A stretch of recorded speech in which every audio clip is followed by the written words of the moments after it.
Sir Thomas More, en 1516, a écrit un livre appelé Utopie. Et dans son livre, il décrit une île imaginaire dans l'océan Pacifique. Une île où une communauté de gens vivent dans des conditions parfaites. Dans ce livre, il décrit une terre de paix, de prospérité, de grande abondance, libre de crimes et de pauvreté. Et ils avaient tellement de richesses sur cette île que même dans leur salle de toilette, tout était en or. Il n'y avait là aucun avocat, aucun médecin, aucun policier. Un endroit paisible et harmonieux. Utopie, c'est un beau mot. Et les gens de tout temps ont toujours désiré un tel endroit. Un autre livre a été écrit concernant un endroit semblable par le philosophe Platon. Il l'a écrit longtemps avant Sir Thomas More et il décrit une telle société dans son livre appelé La République. Il décrit également une île semblable à Utopie, l'île de Thomas More. Un paradis terrestre, littéralement. Et dans les écrits grecs et dans les écrits du Moyen Âge, on retrouve ces notions-là.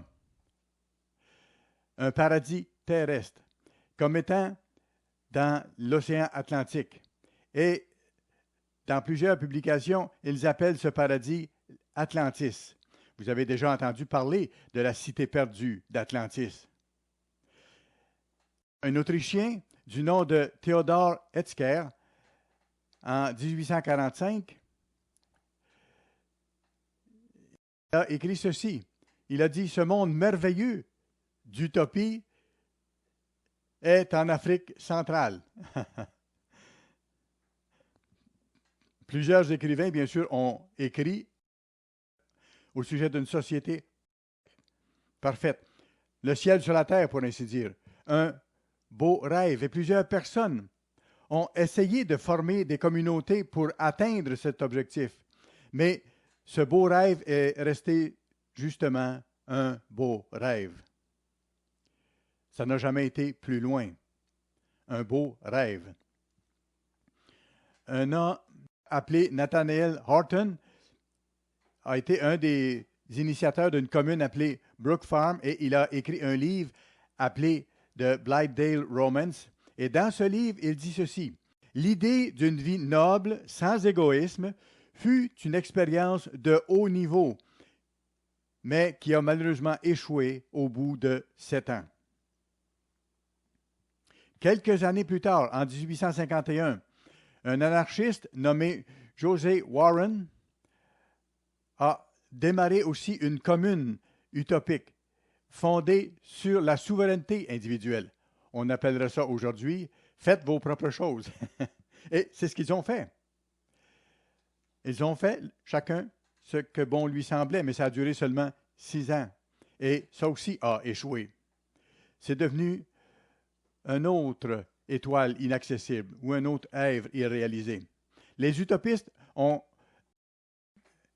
créé une commune aussi appelée Harmonie en Indiana en 1814. C'était des gens travailleurs, religieux, ingénieux. Ils étaient convaincus de l'imminence du retour de Christ à ce moment-là. Mais Harmonie a vécu seulement une courte période et ça s'est arrêté. Un homme du nom de Robert Owen a acheté la propriété et a recommencé la même expérience sous le nom de Nouvelle Harmonie. Il l'a appelé un empire de bon sens. Ça a duré seulement 2 ans. Et l'utopie s'est avérée ce qu'elle est, illusoire. Et la recherche des êtres humains a continué. Dans les années 1960, vous vous rappelez, les communes hippies ont voulu bâtir une telle utopie. Il y en a une qui continue à exister en Afrique. En Afrique du Sud. On les appelle les Blue Rockies. Et cette phrase veut dire les robes bleues. Leurs dames sont habillées de belles robes bleues et portent de superbes chapeaux bleus. Ils ont aussi une communauté.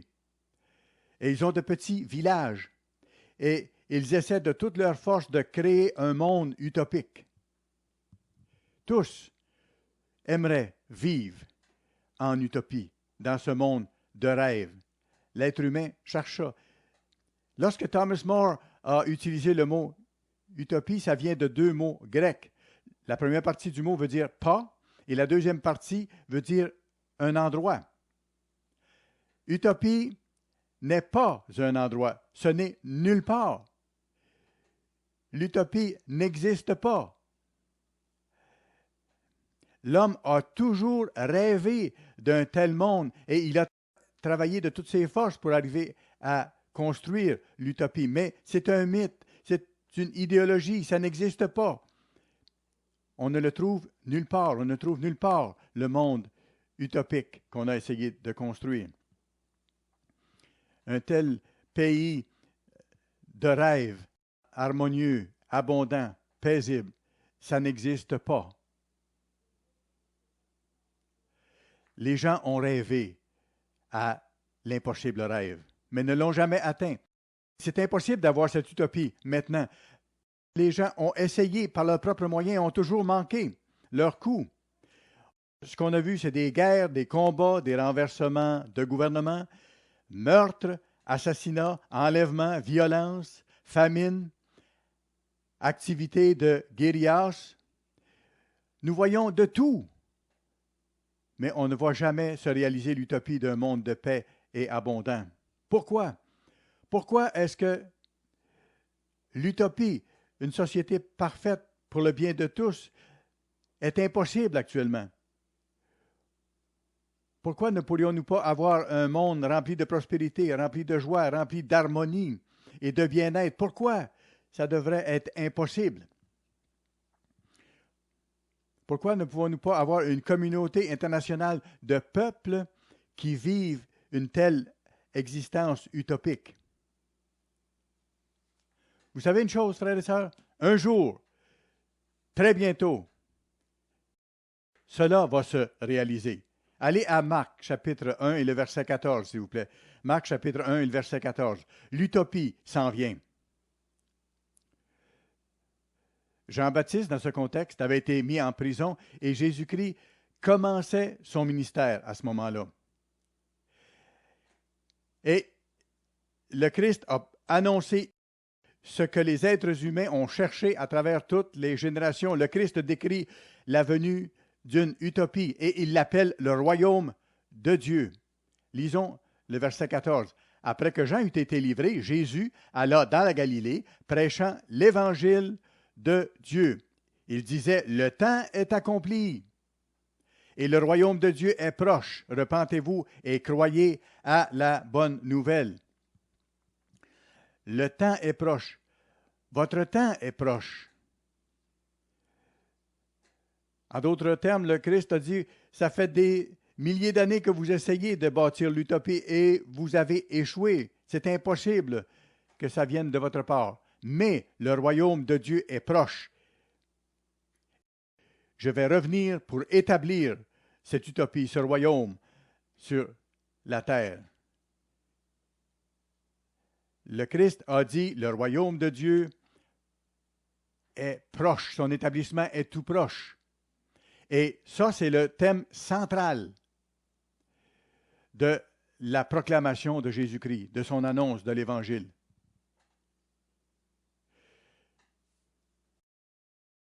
Ce thème est souligné partout dans la Bible. Dans Matthieu, il est mentionné 46 fois, 31 fois, il est mentionné dans Luc et 14 fois dans le livre de Marc. Ça veut dire donc à 91 reprises dans ces trois livres-là, cette mention du royaume de Dieu est faite. Et il y a encore 61 autres endroits où il est indiqué que le royaume de Dieu est proche. 6 plus 1, ça fait 7. 61 endroits. La fête des tabernacles que nous célébrons dure 7 jours.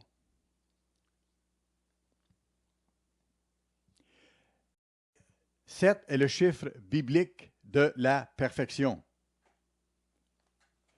Mais où sera ce royaume? Et combien de temps va-t-il durer? Qui est en charge de ce royaume et sera en charge de ce royaume? Est-ce que ce sera vraiment l'utopie que les humains ont tellement cherché depuis le début de l'histoire? Allons à Apocalypse chapitre 19, s'il vous plaît. Apocalypse chapitre 19. Et nous allons commencer à lire au verset 11.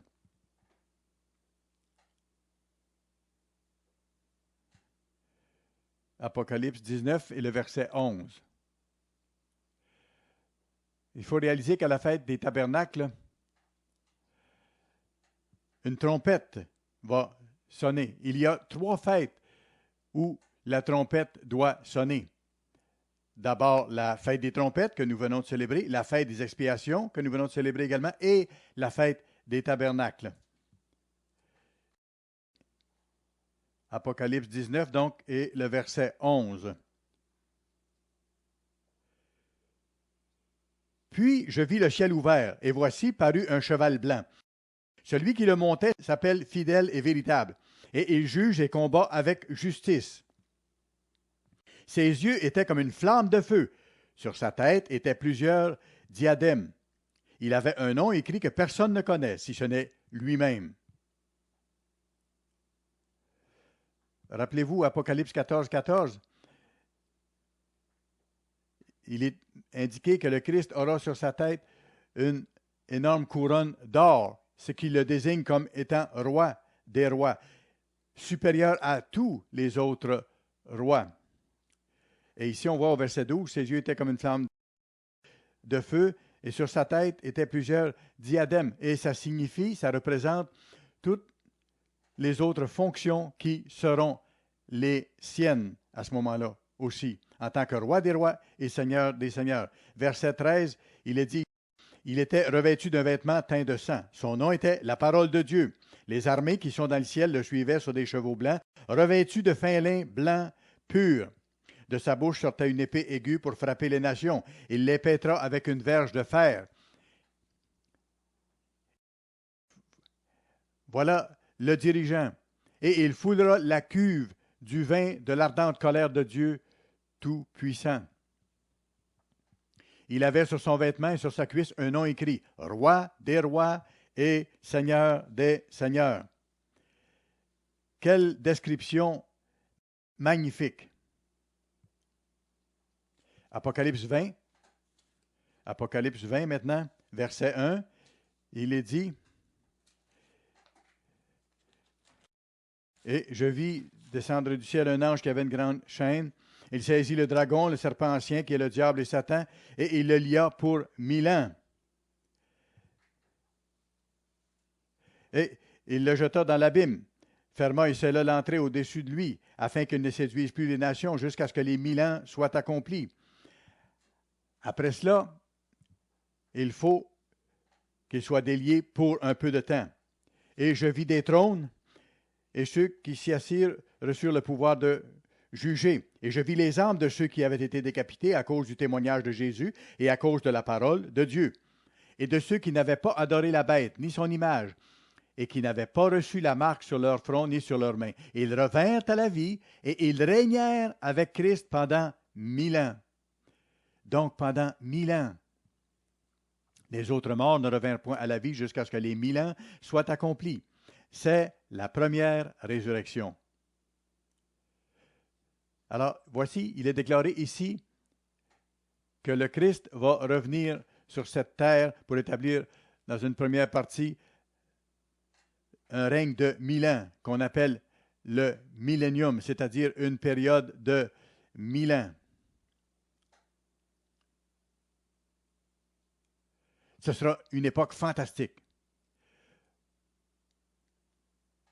Ce sera le moment où le royaume de Dieu sera établi sur la terre. Apocalypse 5 maintenant et le verset 9. Apocalypse 5 et le verset 9. Il est question ici du gouvernement mondial de Dieu. Jésus-Christ est le roi des rois et le seigneur des seigneurs. Et il revient ici, c'est la description qui est donnée, avec ses saints. pour établir l'utopie avec vous et moi sur cette terre. Et ce que l'humanité a toujours désiré va se réaliser finalement par la puissance de Dieu. Ce sera ici sur la terre. Et ça va commencer à Jérusalem, puis ensuite ça va s'étendre autour de toute la planète. Apocalypse 5 et le verset 9. Il chantait un cantique nouveau en disant, « Tu es digne de prendre le livre et d'en ouvrir les sceaux, car tu as été immolé. Tu as racheté pour Dieu par ton sang des hommes de toute tribu, de toute langue, de tout peuple et de toute nation. Tu as fait d'eux un royaume et des sacrificateurs, c'est-à-dire des rois et des enseignants pour notre Dieu, et ils régneront sur la terre. » Frères et sœurs, c'est vous et moi. Nous régnerons sur la terre. Le gouvernement de Dieu. Jésus-Christ avec ses saints qui auront été fidèles. Allons dans Zacharie, le chapitre 14, s'il vous plaît. Zacharie, le chapitre 14. Le Christ et ses saints sont en mission. Et la première considération de ce pays magnifique appelé Utopie, qu'est-ce que les gens ont besoin pour que ça se réalise et qu'ils y goûtent? Zacharie 14, et nous allons commencer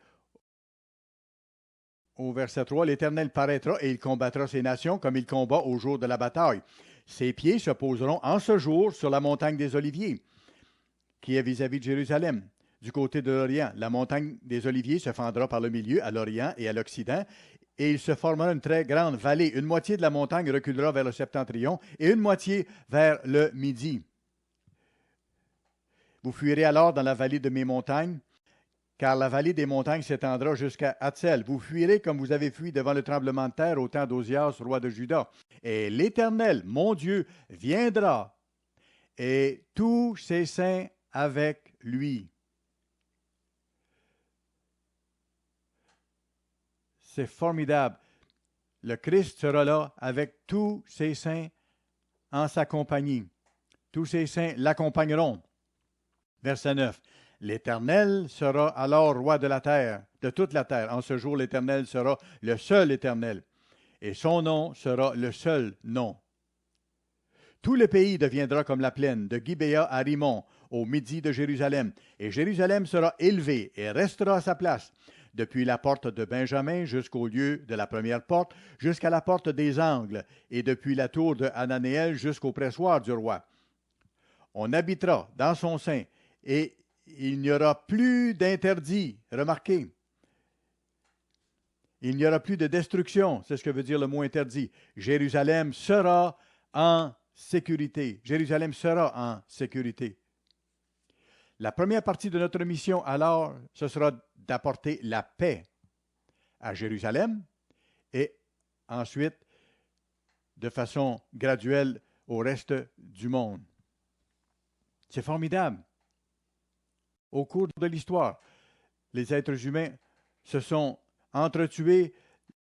Les êtres humains ont été victimes de guerres, de violences de toutes sortes. Ils ont été tués à cause de l'inhumanité des humains pour les êtres humains. Ils ont souffert de la méchanceté des gens qui font le mal. Mais les Écritures vous montrent, à vous et à moi, que cette période est tout proche de prendre fin maintenant. Allons à Psaume 37, un superbe psaume ici. Psaume chapitre 37. Cette période de souffrance humaine est sur le point de prendre fin maintenant. Psaume 37 et le verset 9. Ça parle de la terre qui sera bientôt changée. Ça décrit comment cette utopie sera établie sur la terre. Et c'est décrit par la fête des tabernacles que nous observons aujourd'hui. Psaume 37 et le verset 9. « Car les méchants seront retranchés, et ça vient bientôt, et ceux qui espèrent en l'Éternel posséderont le pays. » Ça parle de l'époque que nous célébrons aujourd'hui, la fête des tabernacles, le règne millénaire de Jésus-Christ. Verset 10 maintenant. « Encore un peu de temps, et le méchant n'est plus. Tu regardes le lieu où il était, et il a disparu. » Bientôt, le méchant aura disparu. Vous pourrez essayer de trouver de la méchanceté sur la terre, vous n'en trouverez plus. Ce sera éliminé de la face de la terre totalement. Allons au verset 22 maintenant. Car ceux que bénit l'Éternel possèdent le pays. Verset 29. Les justes posséderont le pays, et ils y demeureront à jamais. La bouche du juste annonce la sagesse, et sa langue proclame la justice. La loi de son Dieu est dans son cœur. Ses pas ne chancellent point. Une description merveilleuse. Verset 34. Espère en l'Éternel, garde sa voie, et il t'élèvera pour que tu possèdes le pays. Tu verras les méchants être retranchés. J'ai vu le méchant dans toute sa puissance. Il s'étendait comme un arbre verdoyant. Il a passé. Et voici, il n'est plus. Je le cherche et il ne se trouve plus. Observe celui qui est intègre et regarde celui qui est droit. Observe celui qui est intègre et regarde celui qui est droit. Il vivra encore à ce moment-là, car il y a une postérité pour l'homme de paix. Quelle magnifique description. Quel futur merveilleux. L'avenir de cet homme-là est une bénédiction. Quel psaume encourageant. Qu'est-ce que la paix? Est-ce que c'est seulement l'absence de la guerre?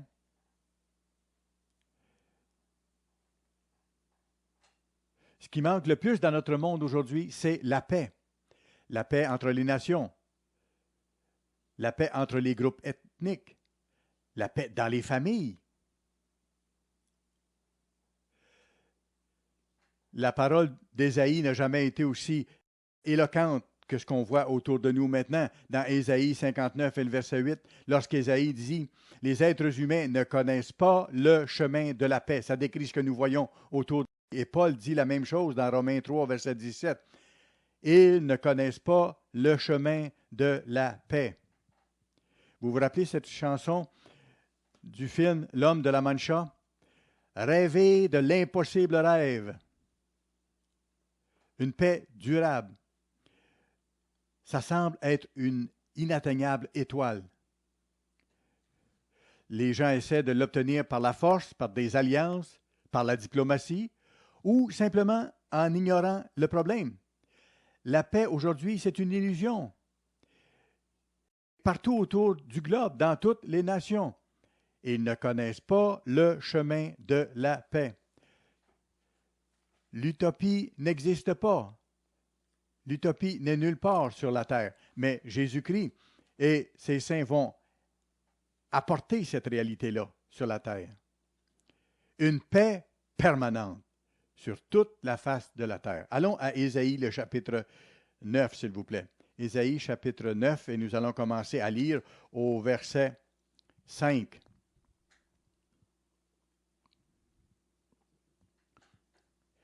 Ça indique ici qu'un nouveau gouvernement mondial s'en vient, et c'est tout proche de nous maintenant.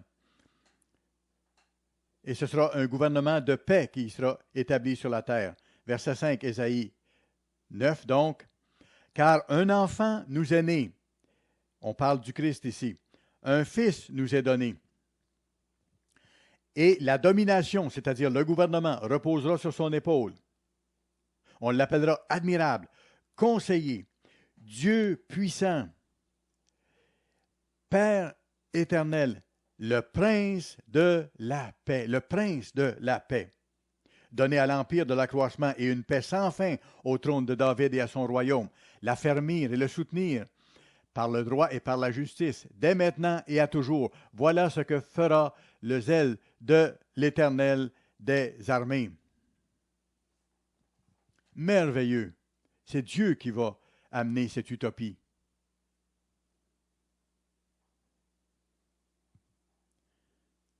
La paix, enfin, sur la face de la terre. La paix apportée par Jésus-Christ. Et cette paix sera permanente et ça va couvrir toute la terre. Ça va commencer à Jérusalem et ça va s'étendre sur toute la face de la planète. La paix continuelle tout au long de son règne. Et c'est quelque chose à chérir. Nous allons revenir un peu plus tard dans Ésaïe, mais allons maintenant à Psaume 72. Psaume 72. Psaume 72.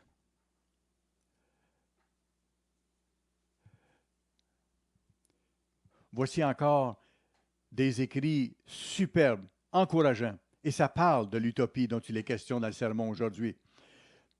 Et ça décrit la fête des tabernacles dans sa réalisation très prochaine. Psaume 72, et nous allons commencer à lire au verset 2. Ça souligne encore que la paix sera établie sur la terre, une paix permanente qui va durer à jamais. Psaume 72, donc, et le verset 2. Verset 2. Il jugera ton peuple avec justice et tes malheureux avec équité. Les montagnes porteront la paix pour le peuple et les collines aussi par l'effet de ta justice. Et ici, il est question de gouvernement. Il fera droit aux malheureux du peuple. Il sauvera les enfants du pauvre et il écrasera l'oppresseur. On te craindra tant que subsistera le soleil, tant que paraîtra la lune, de génération en génération. Il sera comme une pluie qui tombe sur un terrain fauché, comme des ondées qui arrosent la campagne. En ces jours, le juste fleurira. Voilà une époque toute proche où la paix durera. Verset 7. En ces jours, le juste fleurira et la paix sera grande jusqu'à ce qu'il n'y ait plus de lune. N'est-ce pas magnifique? La paix sera jusqu'à temps qu'il n'y ait plus de lune. Et on sait que la lune va durer toujours. Wow! Comme on dit en Amérique. Est-ce que vous pouvez réaliser ce que sera ce monde merveilleux? La paix sera grande jusqu'à ce qu'il n'y ait plus de lune. Allons à Ésaïe, une fois de plus, s'il vous plaît. Ésaïe, chapitre 11 maintenant. Ésaïe, chapitre 11, verset 6. Il est dit ceci. Le loup habitera avec l'agneau, et la panthère se couchera avec le chevreau. Le veau, le lionceau et le bétail qu'on engraisse seront ensemble, et un petit enfant les conduira. La vache et l'ours auront un même pâturage, leurs petits un même gîte, et le lion, comme le bœuf, mangera de la paille. Le nourrisson s'ébattra sur l'antre de la vipère, et l'enfant sevré mettra sa main dans la caverne du basilic. Voici un de mes passages favoris. Verset 9 maintenant. Il ne se fera ni tort ni dommage sur toute ma montagne sainte, car la terre sera remplie de la connaissance de l'Éternel, comme le fond de la mer par les eaux qui le couvrent. N'est-ce pas merveilleux? Est-ce que ce n'est pas enthousiasmant? Il ne se fera plus à ce moment-là ni tort ni dommage sur toute la face de la terre. Vous trouvez la même description un peu plus loin dans Ésaïe 65 et le verset 25. Quelle description superbe et tellement encourageante. Vous savez, les Nations unies à New York ont leur quartier général et il y a une statue devant le quartier général des Nations unies qui représente dans le fond le rêve d'utopie que les hommes ont eu à travers l'histoire. Le monde vit dans un état terrible actuellement. Et la guerre, c'est terrible. Même si vous n'avez pas été au milieu d'une guerre, vous pouvez voir par l'histoire qu'est-ce que c'est les horreurs. Et jusqu'à ce jour, les gens sont encore en guerre dans de nombreux endroits, de plus en plus à travers le monde. Aux Philippines, il y a des bombes qui éclatent régulièrement. En Afrique, les gens meurent de faim et sont assassinés, sont mutilés par d'autres Africains. On n'a pas idée de l'ensemble des souffrances horribles, des angoisses, de la douleur que les gens vivent chaque jour et de plus en plus. Des millions de gens, pas une ou deux personnes. Mais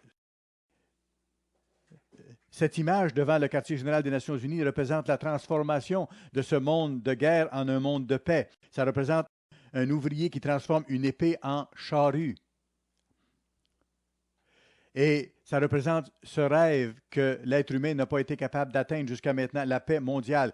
Mais le Christ a donné cette promesse certaine et merveilleuse que la paix sera établie sur la terre par la puissance de Dieu. Il n'y aura plus ni tort ni dommage sur toute ma montagne sainte. C'est une prophétie à deux volets, si vous voulez. Ça va exiger d'abord la restructuration de tout l'écosystème. Il faut noter une autre chose aussi. Les animaux mentionnés ici sont symboliques de nations. Ils représentent des nations. Et ça représente le temps où les nations vont vivre en paix ensemble. Ça représente la fin des guerres qui ont marqué l'humanité depuis le début de son histoire. Dans les textes qu'on a vus, l'agneau, la vache, le chevreau, le veau, le bétail qu'on engraisse, le bœuf, représentent souvent dans les Écritures les peuples israélites aimant généralement la paix. Alors que les autres animaux, comme la panthère, le lion, l'ours, symbolisent généralement les grandes nations gentilles, les prédateurs. Allons à Jérémie, s'il vous plaît. Jérémie, chapitre 4. Vous allez voir de quoi je veux parler ici. Jérémie, chapitre 4 et le verset 5. Jérémie 4 et le verset 5.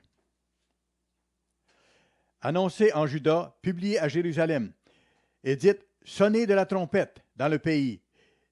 Voilà un temps de guerre. Criez à pleine voix et dites, rassemblez-vous et allons dans les villes fortes. Élevez une bannière vers Sion.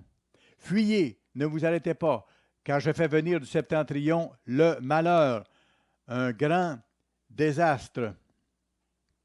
Un grand désastre. Voilà la grande détresse. Et regardez le verset 7. Le lion s'élance de son treillis. Le destructeur des nations est en marche. Alors, Dieu se sert de ces animaux-là pour les associer aux nations gentilles qui sont les prédateurs dans le monde. Allons à Jérémie 5 maintenant. Jérémie 5 et le verset 6. C'est pourquoi le lion de la forêt les tue. Il s'agit d'une nation ici. Le loup du désert les détruit. La panthère est aux aguets devant leur ville. Tous ceux qui en sortiront seront déchirés. Alors, la panthère, le lion et le loup représentent les nations qui sont des prédateurs. Le Christ va revenir et va changer la nature sauvage des animaux des champs, bien sûr, mais va changer le cœur féroce qu'il y a dans les êtres humains en un cœur paisible et agréable à Dieu. Alors Dieu va établir la paix dans le monde animal et dans le monde des êtres humains, tel que nous voyons dans le passage des Écritures. Alors les animaux deviendront paisibles et les humains deviendront paisibles. Il y aura des changements énormes.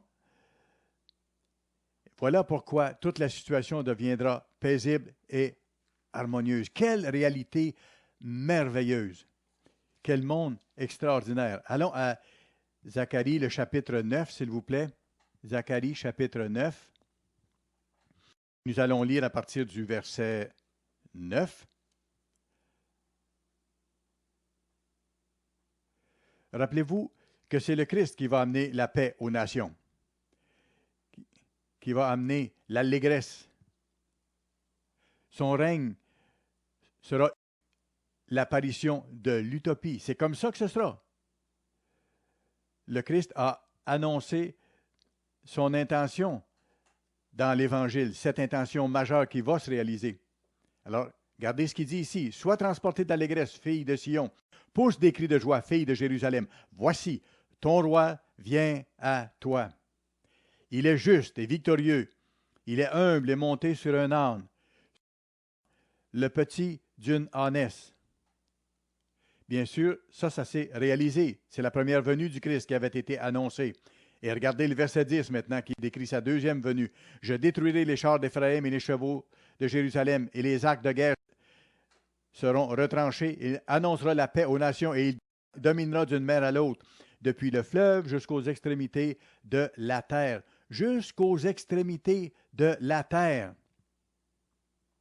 Jésus-Christ va proclamer la paix à toutes les nations de la terre. Le Christ a le pouvoir de l'annoncer et le pouvoir de l'appliquer, cette paix-là, de faire qu'elle se réalise. Il aura l'autorité et la puissance pour le faire. Il ne se fera plus ni tort ni dommage sur toute ma montagne sainte, comme a dit Dieu. Zacharie 8. Zacharie 8 maintenant est le verset 4. Zacharie 8 est le verset 4.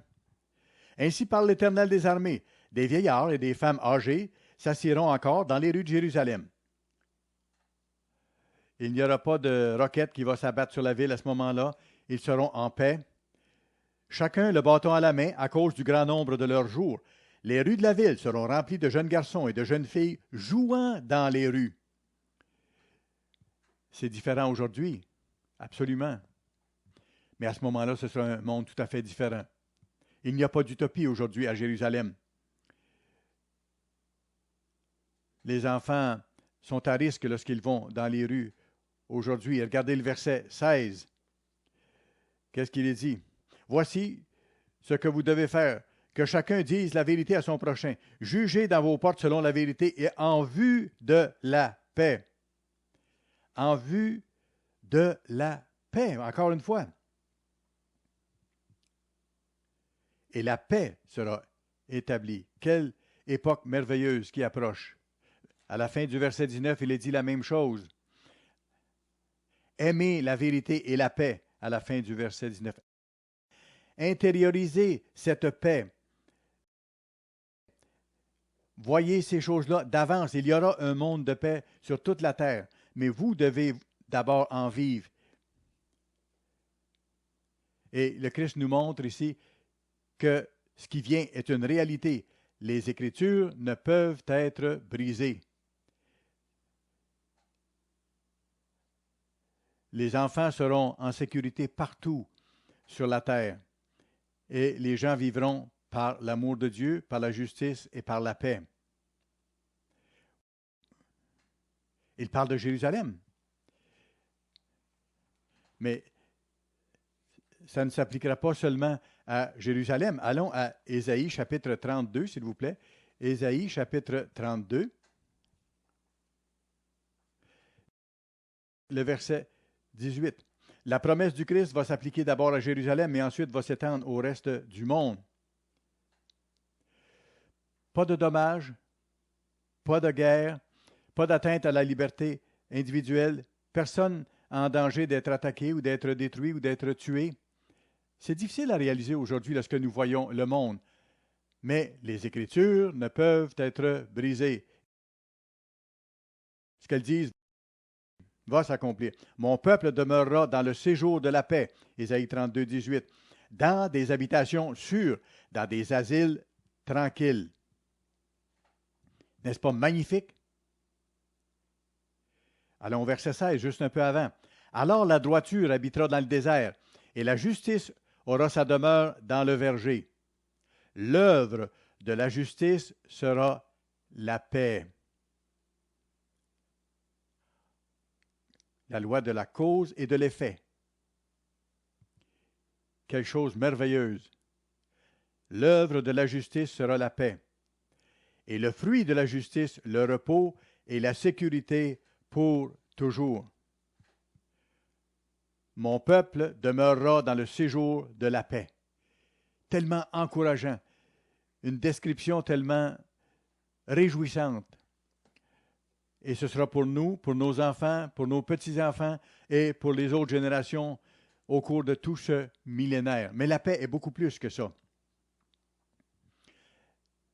La paix, c'est plus que de ne pas avoir d'agression ou de ne pas avoir de violence ou de criminalité. La paix, c'est beaucoup plus que ça. Le mot hébreu pour paix, c'est shalom. Et c'est un mot qui veut dire beaucoup de choses. Ça représente, bien sûr, la paix. Et ça signifie paix. Mais c'est un mot qui désigne tout ce qui contribue au contentement, à la sécurité et à la tranquillité. Le docteur Barclay, dans son livre Le dictionnaire des mots du Nouveau Testament, dit ceci. Dans le sens du Nouveau Testament, la paix n'est pas simplement l'absence de trouble. C'est tout ce qui contribue à notre plus grand bien. Tout ce qui contribue à notre plus grand bien. Tout.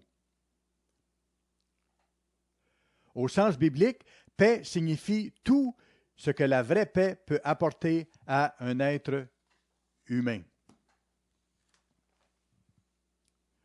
Libéré de la guerre, la sécurité chez soi, la prospérité, une bonne santé, une vie abondante, longue, voilà à quoi ressemblera l'existence humaine lorsque le prince de la paix sera sur la terre. Allons à Ézéchiel, s'il vous plaît. Ézéchiel, le chapitre 34 maintenant. Chapitre 34. Ézéchiel, chapitre 34. Au cours de l'histoire, un des plus grands problèmes qui a empêché la paix d'exister, ça a été les manques ou les besoins pour les gens. Pas assez de nourriture, pas assez d'habillement, pas assez d'habitation, pas assez de sécurité. Mais ces choses-là vont changer. Ézéchiel 34 et le verset 22. « Je porterai secours à mes brebis, afin qu'elles ne soient plus au pillage, et je jugerai entre brebis et brebis. J'établirai sur elles un seul berger, qui les fera paître, qui, mon serviteur David, il les fera paître, il sera leur berger. Moi, l'Éternel, je serai leur Dieu, et mon serviteur David sera prince au milieu d'elles. Moi, l'Éternel, j'ai parlé, je traiterai avec elles une alliance de quoi? De paix. Et je ferai disparaître du pays les animaux sauvages. Elles habiteront en sécurité dans le désert et dormiront au milieu des forêts. » Verset 27, « L'arbre des champs donnera son fruit et la terre donnera ses produits. Elles seront en sécurité dans leur pays et elles sauront que je suis l'Éternel, quand je briserai les liens de leur joug et que je les délivrerai de la main de ceux qui les asservissaient. Elles ne seront plus au pillage parmi les nations, les bêtes de la terre ne les dévoreront plus. Elles habiteront en sécurité et il n'y aura personne pour les troubler. » Personne pour les troubler. C'est superbe. Ézéchiel 37 et le verset 24. Ézéchiel 37 et le verset 24.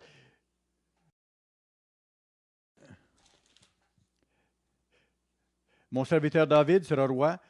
Au milieu d'eux, ils auront un seul berger. Ils suivront mes ordonnances. Ils habiteront le pays que j'ai donné à mon serviteur Jacob. Ils y habiteront, eux, leurs enfants et les enfants de leurs enfants, à perpétuité. Et mon serviteur David sera leur prince pour toujours.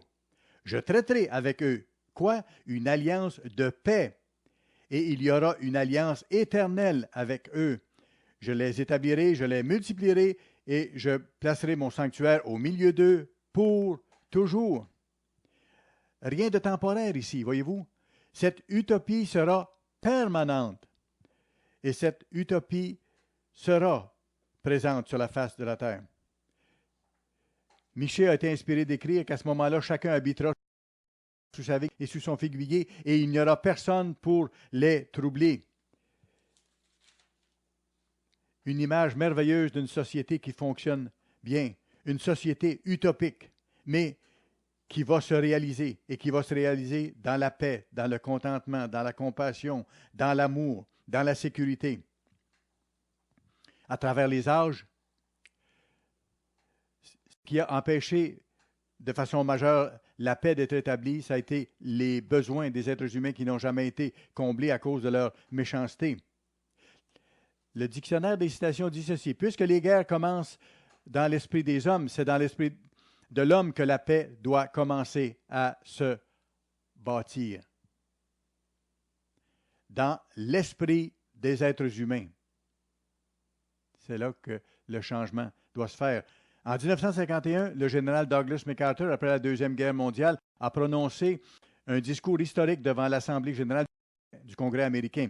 Il a fondé son discours sur la solution à la guerre. Il a dit ceci, et je cite la fin de son discours. « Nous avons eu notre dernière chance.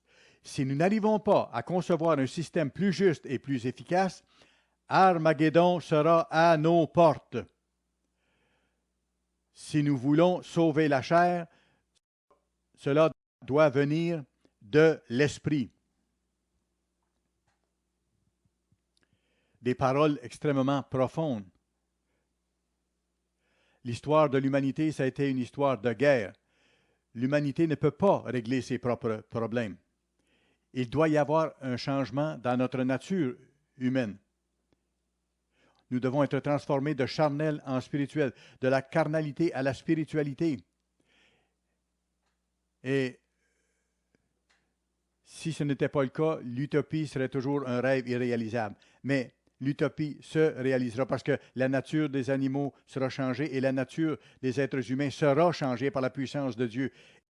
Nous vivrons dans un monde nouveau. Ézéchiel chapitre 36 et le verset 24. Ézéchiel 36 et le verset 24.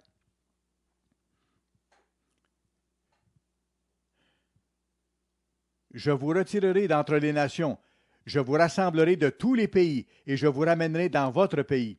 Je répandrai alors sur vous une eau pure, et vous serez purifiés. Je vous purifierai de toutes vos souillures et de toutes vos idoles. Regardez le verset 26. Je vous donnerai un cœur nouveau, et je mettrai en vous un esprit nouveau. Un nouveau cœur et un esprit nouveau. J'ôterai de votre corps le cœur de pierre, et je vous donnerai un cœur de chair. Je mettrai mon esprit en vous, et je ferai en sorte que vous suiviez mes ordonnances et que vous observiez et pratiquiez mes lois. Alors vous habiterez le pays que j'ai donné à vos pères. Vous serez mon peuple, et je serai votre Dieu. Formidable. N'est-ce pas magnifique encore une fois? La restauration spirituelle de l'humanité va amener ce changement total sur la face de la terre. Durant ce règne millénaire du Christ, Dieu va répandre son esprit et ça va rendre les gens capables de vraiment, avec enthousiasme, obéir aux lois de Dieu et à ses commandements. Ça va produire un changement phénoménal. La justice deviendra universelle sous un leadership juste et parfait et la société deviendra un monde stable. La parole de Dieu, rappelez-vous, ne peut pas être brisée. Ce que Dieu a annoncé va arriver. Michée, chapitre 4, maintenant, Michée, chapitre 4, et nous allons commencer à lire au verset 1. Michée, chapitre 4 et le verset 1. Il arrivera dans la suite des temps que la montagne de la maison de l'Éternel, c'est-à-dire le gouvernement de Dieu, sera fondée sur le sommet des montagnes, qu'elle s'élèvera par-dessus les collines, et que les peuples y afflueront. Des nations s'y rendront en foule et diront, « Venez et montons à la montagne de l'Éternel, à la maison du Dieu de Jacob, afin qu'il nous enseigne ses voies, et que nous marchions dans ses sentiers. Car de Sion sortira la loi, et de Jérusalem la parole de l'Éternel. Il sera le juge d'un grand nombre de peuples, l'arbitre de nations puissantes, lointaines. De leurs glaives, ils forgeront des joyaux. » Quelle joie, quel espoir extraordinaire. Quelle réalité merveilleuse qui nous attend. Les millions de soldats qui sont morts au cours de l'histoire. C'est affreux. Encore aujourd'hui, des femmes, des enfants, des vieillards sont victimes des guerres. Combien d'agonies aujourd'hui encore à cause des guerres. Mais un jour, la paix sera là, très bientôt. Quelle joie, parce que la guerre n'existera plus. Quelle joie inexprimable. De leurs glaives, ils forgeront des joyaux, et de leurs lances des serpes. Une nation ne tirera plus l'épée contre une autre, et l'on n'apprendra plus la guerre. Ils habiteront chacun sous sa vigne et sous son figuier, et il n'y aura personne pour les troubler, car la bouche de l'Éternel des armées a parlé. N'est-ce pas magnifique? Au niveau national et international, la seule façon qu'il y ait une paix permanente, c'est par la puissante intervention directe de Dieu et par le fait qu'il va restaurer toutes choses.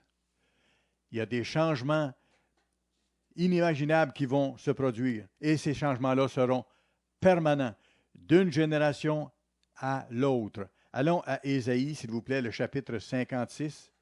Ésaïe, chapitre 56. Ésaïe 56 et le verset 6. Quand les gens des autres nations vont voir ce qui se passe à Jérusalem, les gens vont désirer devenir les serviteurs du Christ et vont vouloir obéir aux lois de Dieu. Ésaïe 56 et le verset 6. Et les étrangers qui s'attacheront à l'Éternel pour le servir, pour aimer le nom de l'Éternel, pour être ses serviteurs, tous ceux qui garderont le sabbat pour ne point le profaner et qui persévéreront dans mon alliance. Nous avons lu 2 passages concernant cette alliance. Et c'est une alliance de paix, comme on a vu. L'utopie à venir. Verset 7, « Je les amènerai sur ma montagne sainte et je les réjouirai dans ma maison de prière. Leur holocauste et leurs sacrifices seront agréés sur mon autel, car ma maison sera appelée une maison de prière. Pour qui? Pour tous les peuples. »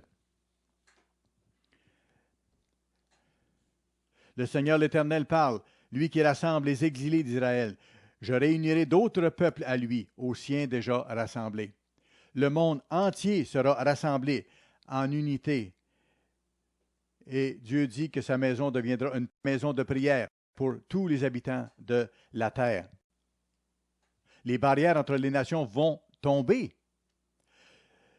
Le mur de Berlin est tombé, mais tous les autres murs qui existent physiquement ou autrement vont disparaître. Comme l'apôtre Paul dit, l'Évangile est la puissance de Dieu pour le salut de quiconque croit, du juif premièrement, puis du grec, c'est-à-dire du non-juif. Ésaïe 65 maintenant, Ésaïe 65 et le verset 21. Ils bâtiront des maisons et les habiteront, ils planteront des vignes et en mangeront le fruit. Ils ne bâtiront pas des maisons pour qu'un autre les habite, et ils ne planteront pas des vignes pour qu'un autre en mange le fruit. Car les jours de mon peuple seront comme les jours des arbres, et mes élus jouiront de l'œuvre de leurs mains. Et ils ne travailleront pas en vain, et ils n'auront pas des enfants pour les voir périr, comme on voit aujourd'hui. Chaque jour, aux nouvelles, on voit des hommes et des femmes qui sont dans l'angoisse et qui pleurent la perte de leur fils ou de leur fille partis combattre pour leur pays. Ce sera terminé. Ils ne travailleront pas en vain, et ils n'auront pas des enfants pour les voir périr, car ils formeront une race bénie de l'Éternel, et leurs enfants seront avec eux. Avant qu'ils ne m'invoquent, je répondrai. Avant qu'ils aient cessé de parler, j'exaucerai. Verset 25. Le loup et l'agneau paîtront ensemble. Le lion, comme le bœuf, mangera de la paille. Et le serpent aura de la poussière pour nourriture. Il ne se fera ni tort ni dommage sur toute ma montagne sainte, dit l'Éternel, mon passage préféré. Il ne se fera plus ni tort ni dommage, tel que dit l'Éternel. Quel temps merveilleux qui approche. Quel monde utopique merveilleux, mais réel. Il y aura une restauration physique et spirituelle sur toute la face de la terre. Voilà la vision du merveilleux monde à venir. Ce n'est pas une illusion. C'est une promesse infaillible de Dieu. Et cette promesse sera réalisée parce que les Écritures ne peuvent pas être brisées. Et cette paix qui est décrite dans les textes ne s'avérera pas un rêve impossible. Au contraire, la paix divine est garantie et va couvrir la terre entière comme les eaux couvrent le fond de la mer totalement. C'est une chose merveilleuse qui fait rêver. Dieu va donner son esprit à toute l'humanité et ses lois seront enseignées sur toute la terre. Ses voies seront enseignées et ça va produire une paix durable sur la face de la terre. Et la société sera bénie au-delà de tout ce qu'on peut imaginer. Quel glorieux moment ce sera. L'utopie se sera réalisée. Le merveilleux monde à venir. Père, que ton règne vienne.